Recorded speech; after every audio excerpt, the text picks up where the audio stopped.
Assalamualaikum warahmatullahi wabarakatuh. Berjumpa kembali dengan UJH Channel. Semoga hari ini sahabat-sahabat UJH Channel selalu diberikan keberkahan, selalu diberikan kesehatan, dan juga rezeki yang barokah. Amin amin ya rabbal alamin.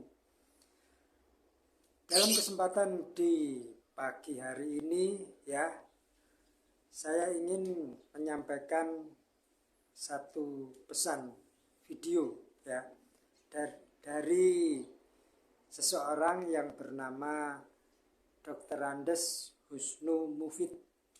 Beliau seorang ahli sejarah Islam khususnya ya. Ini ada kaitannya dengan masalah nasab dari Ba'alawi ya.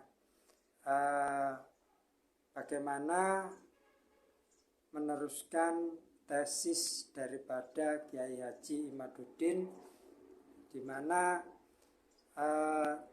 ada keterputusan nasab dari keluarga Ba'alawi ini yang sampai ke Nabi Muhammad SAW. Dan kemudian masalah itu pun semakin meruncing sepertinya ya, sehingga banyak reaksi-reaksi dari kalangan kiai dan juga santri, dan pada akhirnya Dr. Andes Husnu Mufid ini yang seorang sejarawan mengungkapkan bagaimana ceritanya orang-orang Yaman atau imigran Yaman ini bisa sampai ke Indonesia, kemudian dibandingkan dengan datangnya Wali Songo ke Indonesia ini, ke Nusantara ya, bukan Indonesia dulu, Nusantara.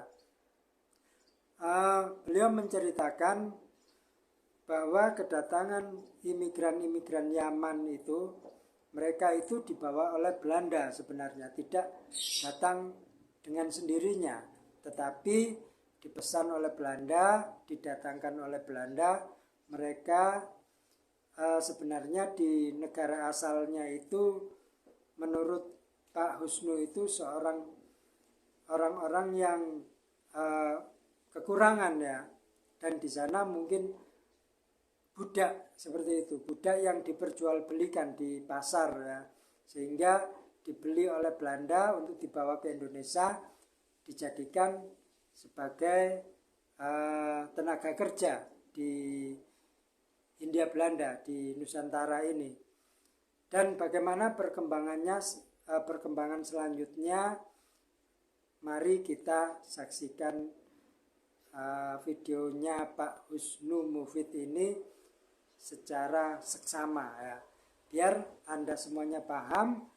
Ada runtutan cerita sebenarnya antara tesisnya Kiai Haji Imaduddin, terus cerita daripada Dr. Andes Husnu Mufid ini bisa disambungkan, dan ceritanya memang nyambung seperti itu, agar Anda lebih paham, lebih menambah wawasan lagi ya. Oke teman-teman, jangan lupa like dan subscribe-nya ya. Tetap saya minta dukungan like dan subscribe agar channel ini bisa berkembang dan bisa memberikan informasi yang bermanfaat. Terima kasih. Assalamualaikum warahmatullahi wabarakatuh.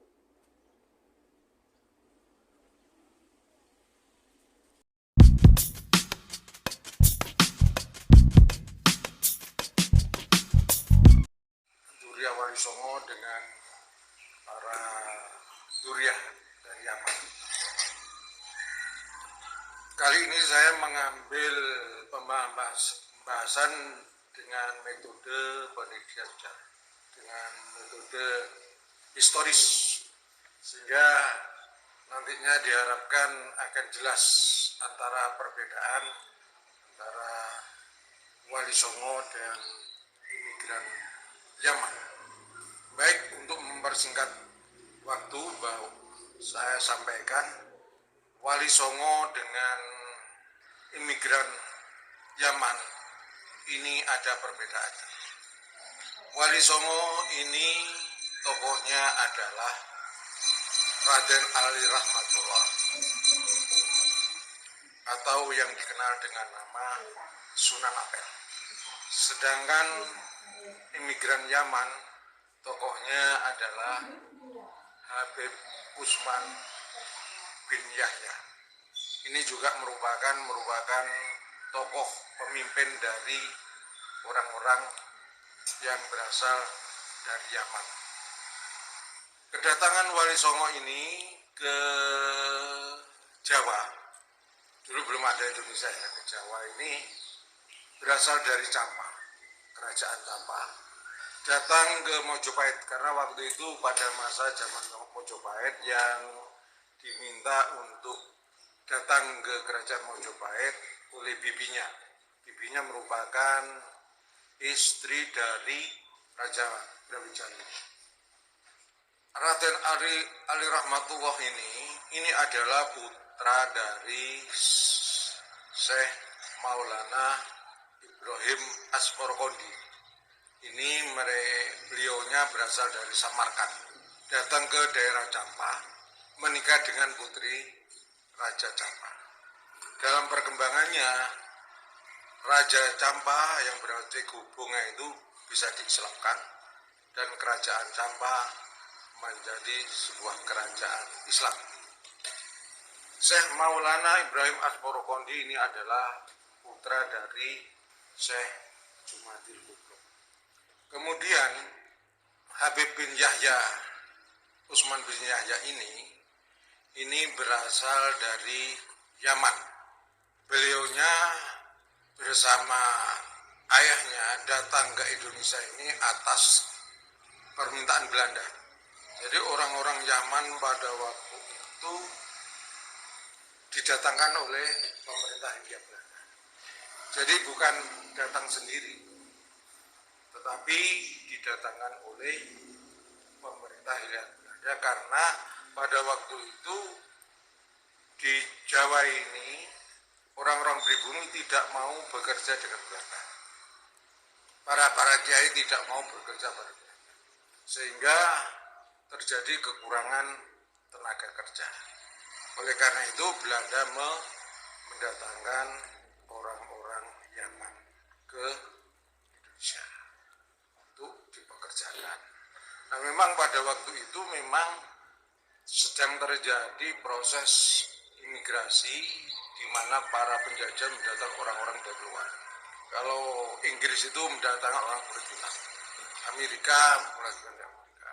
Kalau Inggris pernah mendatangkan orang India, orang Bangladesh di Indonesia. Sedangkan Belanda sendiri mendatangkan orang Yaman ke Jawa. Nah, tempatnya di mana? Tempatnya adalah ditaruh di Pekojan, Batavia. Nah, kalau Wali Songo itu sudah jelas ya, Raden Ali Rahmatullah itu adalah keturunan Raja Campa ya, dari jalur istri, dari perempuan. Sedangkan ini yang dari Yaman ini sebenarnya dari kalangan orang-orang biasa dalam kondisi ekonomi susah ya, mengingat pada waktu itu Yaman memang sering terjadi konflik, sampai sekarang konflik. Makanya Yaman kan bukan negara kaya ya. Nah, orang-orang yang ikut Belanda ini dari kalangan orang-orang biasa, bukan dari kalangan keturunan Rasulullah. Kalau keturunan Rasulullah itu masuk dalam strata kelas bangsawan, kelas atas. Jadi dengan demikian kalau kelas atas tidak mungkin akan ikut Belanda karena kondisi ekonomi sudah mampu. Ini perbandingannya ya.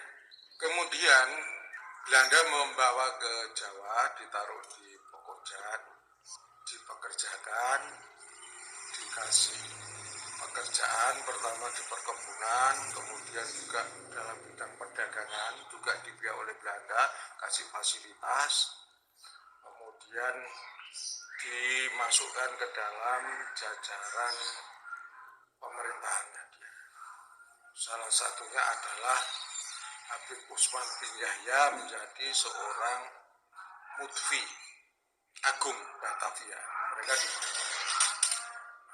orang-orang dari Yaman ini zaman dulu mendukung Belanda. Sementara keturunan dari Wali Songo itu melawan Belanda. Sudah ada perbedaannya.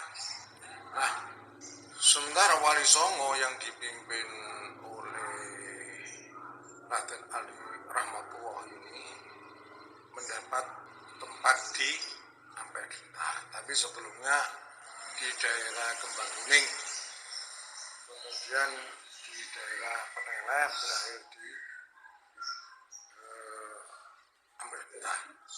Sedangkan imigran Arab zaman ini oleh Belanda ditempatkan di Pekojan pada abad 18 sampai awal 19. Kemudian dalam perkembangannya mereka menyebar ke berbagai kota, di mana di situ kota itu yang posisi pemerintah Hindia Belanda sangat kuat, maka disitulah ada orang-orang imigran Jerman. Misalnya di Sumeneb, di Surabaya, di Semarang, di Pekalongan, di Palembang, di Kalimantan, di Banyuwangi, di tempat-tempat yang lain, disitulah orang-orang Arab Yaman menyebar. Posisinya juga mendukung Belanda. Demikian juga di Solo, di Gresik. Sedangkan dari Sunan Ampel itu datang pada abad ke-14. Jadi jauh ya, antara abad 14 ke 18 ada sekitar 400 tahun. Nah, keturunan dari Wali Songo ini mereka adalah saat sekarang ini mayoritas kebanyakan dari para kiai-kiai. Gelarnya adalah kiai, sedangkan dari orang-orang Arab Yaman ini adalah bergelar Habib. Nah, gelar Habib ini hanya ada di Indonesia dan terjadi pada zaman pemerintahan Hindia Belanda pada abad 18 akhir sampai 19 masih awal. Nah, Belanda memanggilnya para orang-orang Yaman yang ahli agama ini adalah dengan sebutan nama Habib. Sebelumnya tidak ada. Kemudian terah atau silsilah, ada perbedaan juga bahwa kalau Wali Songo itu silsilahnya itu dicatat oleh keturunannya, oleh duriannya sendiri. Para kiai sudah punya keturunan, misalnya di Banten itu dari Sunan Gunung Jati itu sudah tercatat dari keturunan para kiai. Demikian juga di Jawa Timur, Jawa Tengah pun juga tercatat oleh para keturunannya di pesantren. Sedangkan silsilah dari para Habib ini ditulis, diresmikan di sebuah lembaga namanya Robitotul Alawiyah.